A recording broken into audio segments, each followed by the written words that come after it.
नेपाल आमालाई बचाऊ, आफ्नै हिन्दू धर्म बचा, धरती आमालाई बचा, आफ्नो धर्म नछोड, आफ्ना देवी देवता पुज, 33 कोटी भगवान पुज, सत्य हो कि झुटा हो, हेरिदेऊ नर्गले, हेरिदेऊ नर्गले, सत्य माताजी यो चाहिँ जुन अहिले पूजा आजा गरिराख्नु भएको छ के सफल नमिल्ने अवस्था यो के हो पूजा गर्दैन पहिला पूजा शेषनागको हो यो सेतीनाग यो शेषनाग यो सेतीनागको टाउको चाहिँ यहाँ छ मरी छ यहाँ है चराको दुध खाएर जान्छन् मरी छ सपनामा जाऊ अन्धकार भयो अशुद्ध भयो नौ दुर्गाको तपस्या गर मलाई बाहिर देखाऊ 33 कोटी भगवान छन् केदार बाबा छन् यहाँ यो झरना शक्ति छ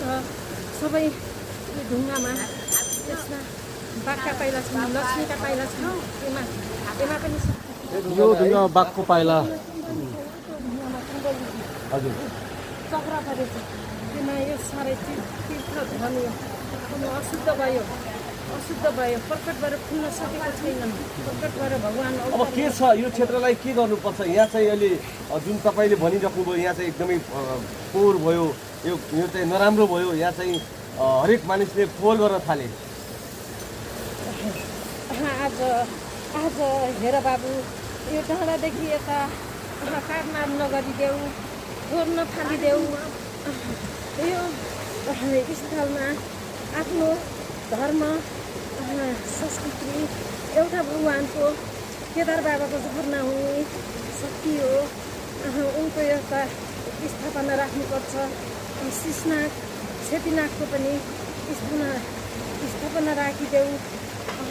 भनेपछि अब यहाँ आउने जुन यहाँ बाख्रा काट्ने कुखुरा काट्ने मासु पकाउने जुन यो पानीमा चाहिँ गर्ने गर्थ्यो आइन्दा अब चाहिँ गर्नु हुँदैन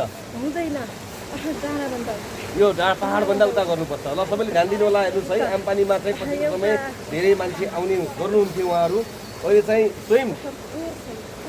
अब यसलाई शुद्ध गर्नलाई के गर्नुपर्छ शुद्धका लागि के गर्नुपर्छ तपाईँहरूले चाहिँ कति दिनदेखि चाहिँ यहाँ तपस्या गर्दै आउनु भएको कति दिनसम्म तपाईँहरू यहाँ बस्नुहुन्छ यो पन्नेलाई त 8 दिन मात्रै पठाएको छु मैले यो ट्याममा आउँदै जाँदै पनि यहाँ अर्थमा प्रार्थना गर्दै जान्छ सबै मिल्नुपर्छ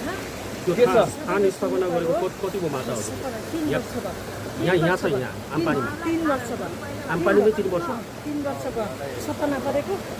यो कन्याले विश्वास मान्यो यो कन्याले विश्वास